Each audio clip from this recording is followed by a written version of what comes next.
Hello everyone, যোৱাকালি Titabar town হাই স্কুলৰ ফালৰ পৰা ইনভাইট কৰিছিলে এজ এ গেষ্ট। এয়া হৈছে নাজনীন বাইদেউ যি হেল্থ কেয়াৰৰ, এয়া হৈছে ৰেশমা বাইদেউ যি খুব বেছি মৰমীয়াল। আহি পোৱাৰ লগে লগে একদম আপোন হৈ পৰিলোঁ। তেওঁলোকে মোক অলপমান কমন ৰুমতে বহিবলৈ জিৰাবলৈ দিলে। তাৰপাছত আমি চিধাই গ'লোঁ আমাৰ কাৰ্যসূচী কৰিবলৈ। এটা নিৰ্দিষ্ট কোঠাত খুব কম সময়ৰ ভিতৰত তেওঁলোকে ইমানখিনি আয়োজন কৰিলে। লগতে এয়া মোৰ আসন গ্ৰহণৰ যি কাৰ্যসূচী সেয়া হৈছে।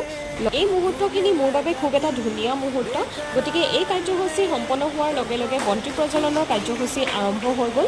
ইয়াতে তিতাবৰ টাউন হাই স্কুলৰ প্ৰধান শিক্ষক সন্মানীয় উত্তম বৰা ছাৰে বন্তি প্ৰজ্বলন কৰিলে। তাৰপাছত এয়া মই ধূপকেইডাল লগাই দিছোঁ ভালকৈ। এই কাৰ্যসূচী সম্পন্ন হোৱাৰ লগে লগে প্ৰাচীৰ পত্ৰিকা উন্মোচন কৰিলে সাংবাদিক ইউছুফ আলী ছাৰে।